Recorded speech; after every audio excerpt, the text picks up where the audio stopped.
Oi, pessoal, tudo bom com vocês? Eu vou falar hoje sobre parágrafos em textos acadêmicos, especialmente dissertação de mestrado. Quando vocês escreverem um trabalho acadêmico, é preciso pensar na lógica de organização do texto. A gente não é levado a pensar nessa organização e escreve aleatoriamente. Isso é um problema. É por essa razão que o seu orientador vai reclamar, e é por essa razão que haverá problemas no seu texto e você depois vai ter o dobro de trabalho. Então, como organizar o texto de uma maneira mais lógica? Primeira coisa, você precisa entender que o texto é como uma casa, por exemplo. Vou fazer uma comparação aqui bem simples. A casa é composta de tijolos, de paredes. Os tijolos seriam os parágrafos e a- as paredes seriam os capítulos, as seções, e a casa como um todo seria o texto. E a casa está dentro de um contexto e o texto também está dentro de um contexto. Então pense nessa estrutura primeiramente, certo? O texto acadêmico ele precisa ser recortado, você precisa recortar o tema para afunilá-lo e esse para pensá-lo. E esse recorte ele tem relação com os objetivos ou com o problema ou com a hipótese. Você não pode recortar um tema sem pensar nos objetivos geral e específico, na hipótese ou no problema. Depois que você recorta o tema e articula esse tema aos objetivos e aos problemas, aí sim a gente pode começar a pensar no texto em si. Não escreva o seu texto acadêmico sem pensar nos objetivos e no problema, porque você escreverá coisas aleatórias que não estão amarradas ao conjunto. E a base de tudo está no problema, nos objetivos e no recorte do tema. Primeira coisa que você tem que fazer antes de escrever qualquer parágrafo é isso. Uma vez que isso é feito, você pode começar a pensar no esqueleto do conteúdo. Galera, uma dissertação, por exemplo, um trabalho acadêmico, a mesma coisa pode ser pensado para a tese, até para o TCC. Só que o TCC é um pouco mais tranquilo, vamos dizer assim, não tem tanto rigor como uma dissertação, mas é basicamente a mesma estrutura. O que eu quero dizer com isso, que não tem tanto rigor? Que alguns orientadores não cobram tanto dos estudantes em relação ao TCC como no nível de mestrado. O mestrado é um trabalho um pouco mais complexo porque você já passou por uma outra etapa, mas a estrutura é a mesma. Quando vocês dividirem o trabalho, antes de dividir o trabalho, é possível pensar em estruturas básicas. Se você abrir qualquer dissertação de mestrado, ela tem introdução, ela vai ter uma seção com a revisão de literatura, o referencial teórico. Tem gente, galera, esses termos são os mesmos, muda de universidade para universidade, e até tem alguns professores que fazem uma diferenciação de revisão de literatura para referencial teórico. Não vou trazer aqui essa discussão não, mas enfim. Além disso, tem uma seção de metodologia, uma seção de análise, se os dados forem coletados, e uma seção de consideração final, e uma seção de referência, outra de anexo e por aí vai. Essa estrutura básica de um trabalho, galera, há muitos anos com textos acadêmicos, e eu tenho propriedade para falar sobre isso. É um padrão visual. Eu já revisei mais de 100 mil laudas. Eu sou revisor de texto, sou mestre na área de linguística, desenvolvo pesquisa na área de texto.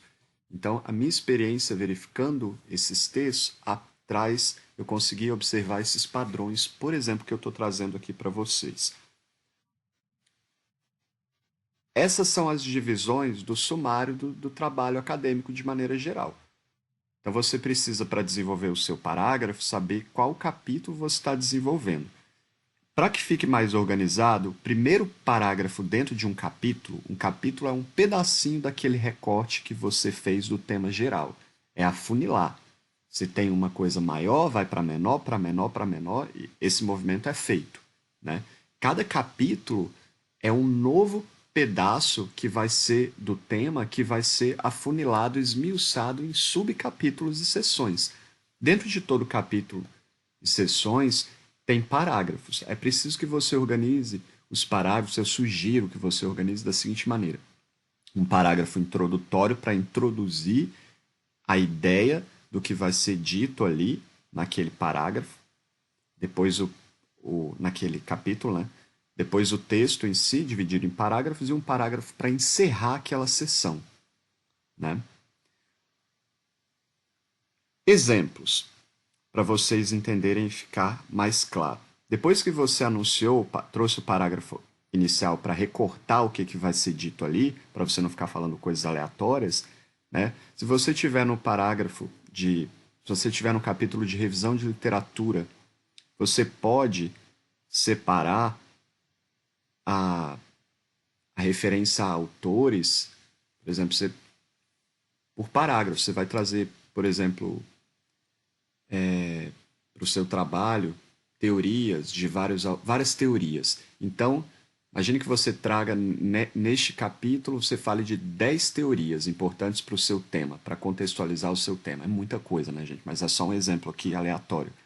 Cada parágrafo, então, será uma teoria. Você pode pensar dessa maneira. Se eu tenho X autores, eu posso dividir cada parágrafo para um autor. Ou dois ou três, não precisa ser esse número, não precisa ser absoluto, né? Mas é preciso que haja um padrão. Então, se eu estou no capítulo de revisão de literatura falando de um autor X, eu escrevi 3 parágrafos falando desse autor e depois eu vou no próximo parágrafo falando de outro autor. Eu não posso escrever um parágrafo só. Não faz sentido. Um parágrafo muito pequeno se eu escrever 4, 3 parágrafos anteriormente. É preciso que haja paralelismo, né? Uma lógica nessa organização. Isso tudo tem que ser minimamente pensado. E se você não pensar desse jeito, é por isso que o seu orientador reclamará, né?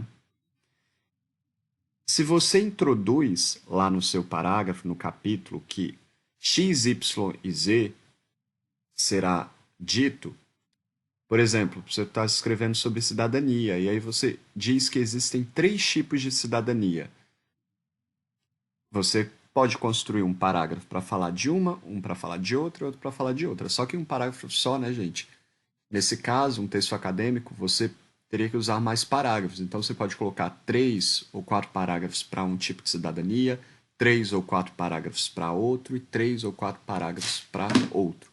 E se tiver uma relação entre eles, principalmente lógica ou cronológica, você tem que seguir essa organização cronológica para dividir os parágrafos. A mesma coisa, se você estiver trazendo uma noção histórica para o trabalho, é preciso que haja uma ordem, né, lógica dos fatos. Pode ser crescente ou decrescente, depende da sua intenção aí do que você quer dizer, né? Mas você pode organizar por parágrafos as datas, por exemplo, né? Não corte a ideia do parágrafo repentinamente com uma outra ideia. Você tem que ter em mente que o parágrafo ele se refere geralmente a uma ideia. Se você, dependendo da extensão do texto, você pode trazer em um parágrafo, dependendo da extensão do texto, mais de um elemento, gente. Por exemplo, não vou falar ideia não, porque isso talvez fique confuso, mas se eu poderia organizar, dependendo, né, do parágrafo, em uma seção de um capítulo. Nesse parágrafo eu poderia colocar, por exemplo, dependendo da minha intenção, do tamanho desse parágrafo, vários autores nesse parágrafo. Então, se eu quero se eu quero falar sobre fazer um aparato geral do referencial teórico do meu trabalho, em vez de falar de um por um por um por um, eu posso colocar no primeiro parágrafo os 10 autores que eu vou utilizar, mencionar o ano, e nos parágrafos seguintes, por uma questão lógica, apresentar cada um em um parágrafo ou dois. E seguir a lógica da apresentação de cada autor. Se eu apresentei lá no parágrafo inicial o autor João, o autor Antônio e outro autor, eu tento seguir a mesma regularidade que foi apresentada e não começar pelo último que eu falei. Isso traz uma lógica e organização para o texto e evitará problemas e conflitos com o seu orientador e um bom trabalho. Esse pensamento parece exagerado, mas ele é fundamental para o sucesso da sua dissertação, do seu trabalho acadêmico. E ao final, coloque dentro de cada capítulo um parágrafo sintetizando as ideias ou trazendo, dependendo, gente, da maneira de organizar o trabalho, isso varia muito de como você concebe isso, seu próprio orientador. Coloque um parágrafo encer- encerrando as considerações daquele capítulo. Não é um parágrafo de conclusão de todo o trabalho, né? Eu estou falando um fechamento daquele capítulo e até trazendo, se você quiser e achar pertinente, anunciando algo do outro capítulo. Senão, você pode simplesmente fechar no, no tema ali daquele capítulo e depois iniciar um outro. Um abraço a todos. Eu sou revisor de texto, vou deixar aqui os meus contatos. Se alguém precisar de revisão, mandem a dissertação e a tese para minha revisão. Um abraço a todos, galera. Tchau, tchau.